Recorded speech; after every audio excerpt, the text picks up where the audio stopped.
All right, well, we've all been distracted by the Prime Minister's travels and, I have to say, the racist voice proposal.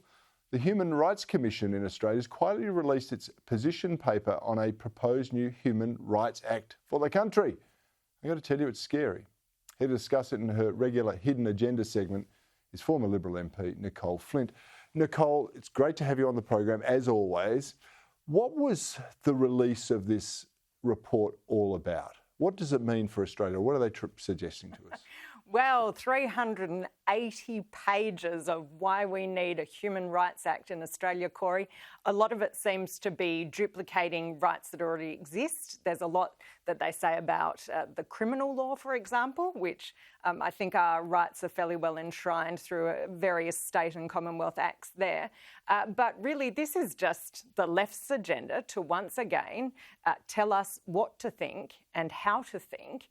And it will only lead to us having less rights, I believe, and less freedoms. What are some of the specific proposals you've picked up on that? Well, one of the really interesting ones was the right to social security, Cory. So to my mind, that just means that all of our viewers, the hardworking taxpayers of Australia, will be paying more for more people to have a human right to social security. I thought that access to social security was a privilege, and of course it's supposed to be, a cushion. It's supposed to help people out when they're in need and haven't been able to provide for themselves. But it should be needs-based rather than an absolute right. Than a right, I know. And where does that lead, Cory?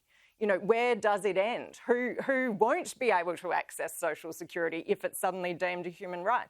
Another interesting one was the cultural rights. So I'm interested to know whether, as a woman, which is a category the Human Rights Commission isn't terribly keen on recognising, as we're seeing poor Sal Grover go through at the moment, as a woman, as a red meat eater, as a V8 driving Australian, will my rights to eat red meat and drive a V8 be protected, You could Cory? spontaneously combust if you were at the ABC right now with attitudes like that, Nicolle. You're very welcome here, let me tell you. But it's true.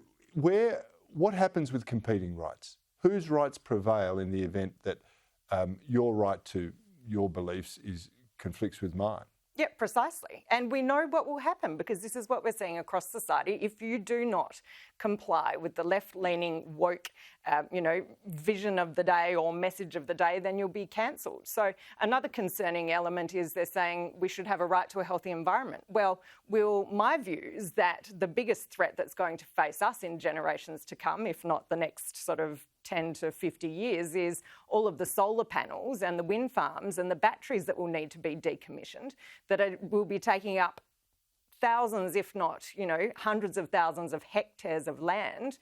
What does that mean for the environment? And will people who are concerned about that be allowed to express their human right to a healthy environment under this Human Rights Act? Toxic landfill, and we've discussed that before. The solar panels themselves, every part of the process is dreadful. So it's impacting that. This is the conundrum the lefties are hoisting themselves on, aren't they? The woke mob are really just destroying their own arguments by putting out stuff like this. Yeah, absolutely. So the big question is, how will Labor respond? Are they intending to legislate a Human Rights Act? Because we've had the Human Rights Commission since 1986 and they've been trying to get this legislation up since then.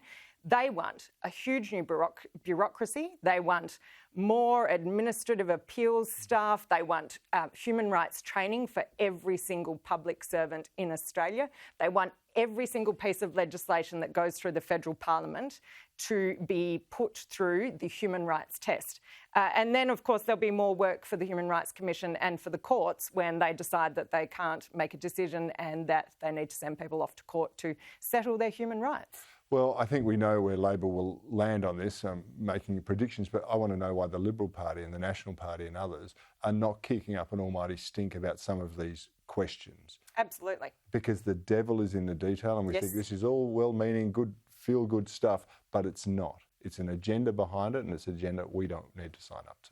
Yep, absolutely, Cory, and especially when they're talking about illegal immigrants and holding people in detention and watering down terrorism laws. That's precisely the sort of stuff that we want to see the centre-right of politics staying strong on, to protect our borders, to protect our population, and to make sure we continue to have a safe, free and respectful country to live in.